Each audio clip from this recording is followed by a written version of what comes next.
প্রিয় শিক্ষার্থীবৃন্দ, আশা করি এই মহামারী করোনাকালীন সময় তোমরা সবাই ভালো আছো। আমিও ভালো আছি।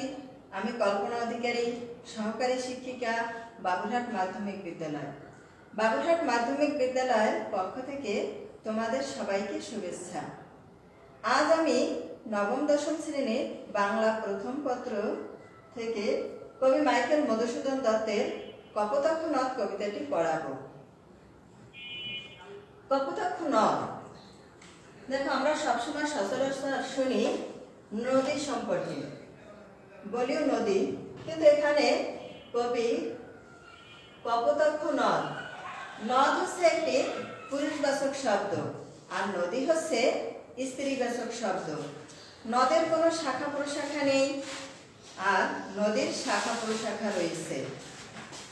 এখন আমরা একটু কবির সম্পর্কে জেনে নেই। কবির জন্ম 1824 খ্রিস্টাব্দের 25শে জানুয়ারি। কবির জন্মস্থান হচ্ছে যশোর জেলার সাগরদাড়ি গ্রামে। কবির স্কুল জীবন শেষ করে তিনি কলকাতার বিশ্ববিদ্যালয়ে লেখাপড়া শুরু করেন।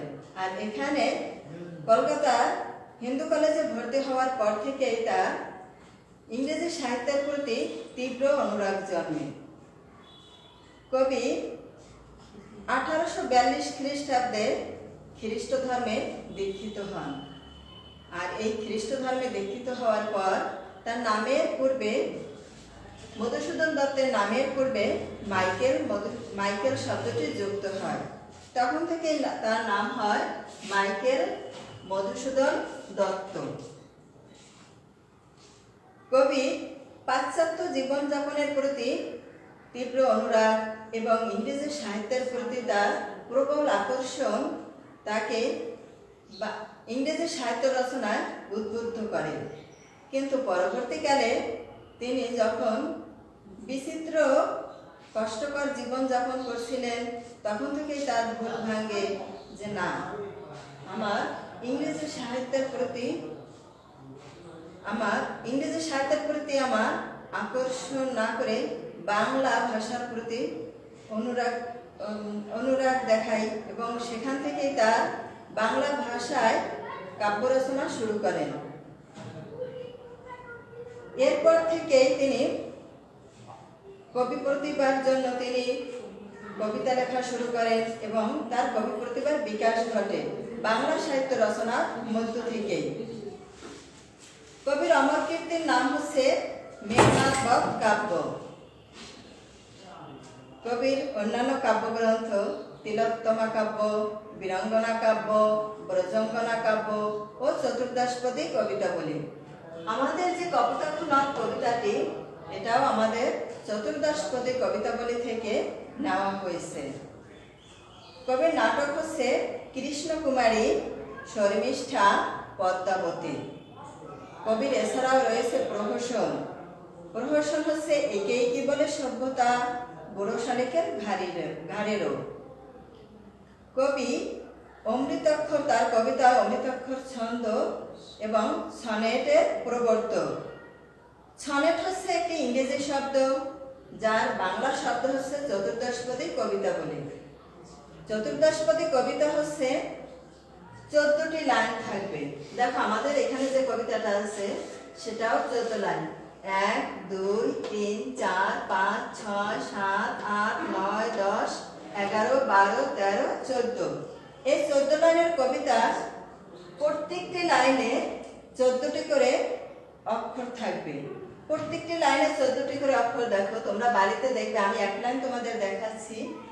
1, 2, 3, 4, 5, 6, 7, 8, 9, 10, 11, 12, 13, 14। তাহলে আমাদের প্রত্যেক লাইনে কয়টি করে অক্ষর থাকবে? 14টি অক্ষর থাকবে। এবং প্রত্যেকটি কবিতায়, চতুর্দশপদী কবিতায় 14টি লাইন থাকবে। তবে এখানে দেখো 14 লাইনের কবিতা প্রথম যে 8 লাইন থাকে, সেই 8 লাইনকে বলা হয় অষ্টক। অষ্টকে থাকে ভাবের প্রবর্তনা।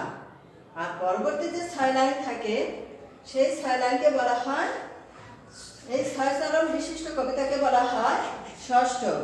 ষষ্ঠকে থাকে ভাবের পরিণতি।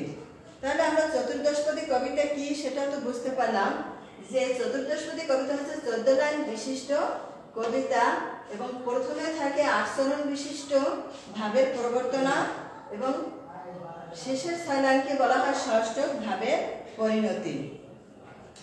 কবি পরলোক গমন করেন 1873 খ্রিস্টাব্দের 29শে জুন। এখন আমরা একটু দেখি কবির কবিতায় যাই। এখানে আছে সতত, সতত হচ্ছে সব সময় বা সর্বদা। হে নথ তুমি পর মোর মনে। তাহলে কবি এখানে কি বলেছেন? কবি বলেছেন যে কপোতাক্ষ নদ তার হচ্ছে কৈশোর এবং শৈশবের স্মৃতি বিজড়িত সেই নদ, যেখানে কবি বড় হয়েছেন, মানুষ হয়েছেন এবং কপোতাক্ষ নদের কাছেই তিনি থেকেছেন, তার শৈশব কাটিয়েছেন। সেজন্য কবি বলেছেন সতত মানে সব সময়, হে নদ তুমি পর মোর মনে, তুমি আমার মনে সব সময় থাকো, আমি তোমার কথা সব সময় ভাবি, তুমি আমার মনেই থাকো। সতত তোমার কথা ভাবি এ বিরলে, বিরলে একান্ত নিরিবিলিতে, আর সতত হচ্ছে সব সময়। তাহলে আমি যখন নিরিবিলি একা থাকি, নিরিবিলিতে থাকি, তখনও কিন্তু তোমার কথা আমি ভাবি। তাহলে কবি কার কথা ভাবে? কপোতাক্ষ নদের কথা সব সময় ভাবে। সতত যেমতি লোক নিশার স্বপনে, যেমতি মানে যেসব লোক, নিশা অর্থ রাত্রে, স্বপনে স্বপ্ন দেখে, শুনে মায়া মন্ত্র ধ্বনি।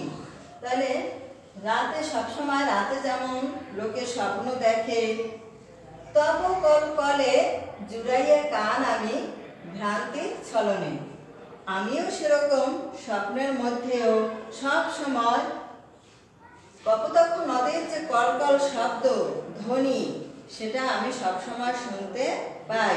আমি ঘুমের ভিতরেও কপোতাক্ষ নদের কলকল ধ্বনি শুনতে পাই। বহু দেশে দেখিয়াছি বহু নদ দলে, আমি বহু দেশ ঘুরেছি, বহু নদ দেখেছি, বহু দেশে ঘুরেছি, কিন্তু এ স্নেহের তৃষ্ণা মিটে কার জলে। কিন্তু আমার কোথাও ঘুরে, বহু দেশ ঘুরেও, বহু নদ নদী দেখেও আমার কখনো তৃষ্ণা নিবৃত্তি হয়নি। তোমার জল পান করে আমি যে তৃষ্ণা পেতাম, তোমার কাছে থেকে আমি যে আনন্দ পেতাম, সেটা আমি আর কোথাও গিয়া পাই নাই। দুগ্ধ স্রোতরূপী তুমি জন্মভূমি স্তনে, শিশুরা যেমন মায়ের দুধ পান করে তৃষ্ণা নিবারণ করে, আমিও ঠিক তেমনি তোমার জল পান করে আমি তৃষ্ণা নিবারণ করতাম, আনন্দ পেতাম এবং আমি তোমার কাছে থাকতে সবসময় ভালোবাসতাম।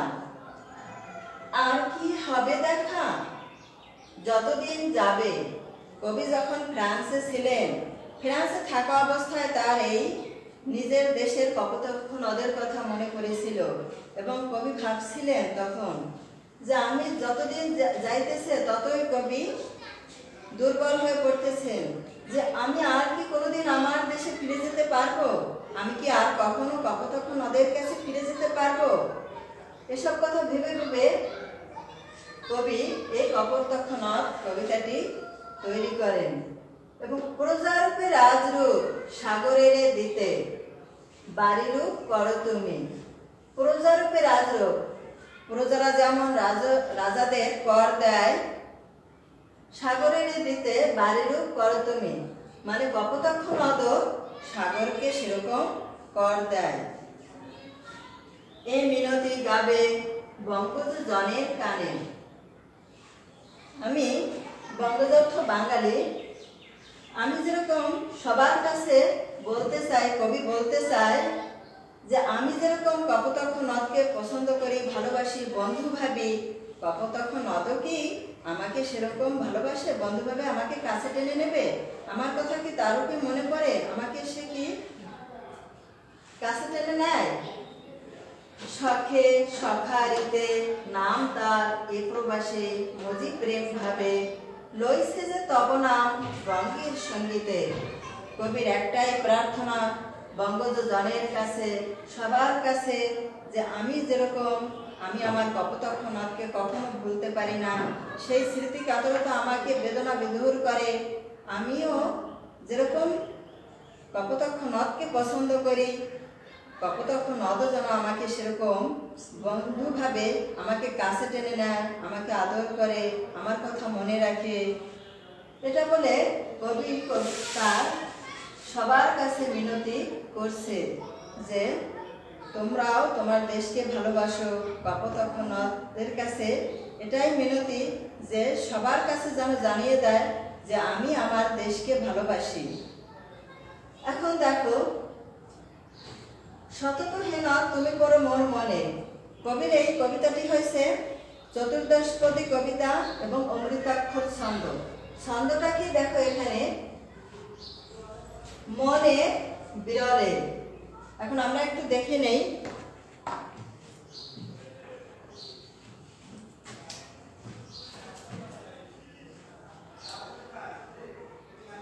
দেখো অমৃতাক্ষর ছন্দ কিভাবে কবি দেখিয়েছেন। এখানে আছে মনে, মনে যদি আমরা এখানে ক ধরি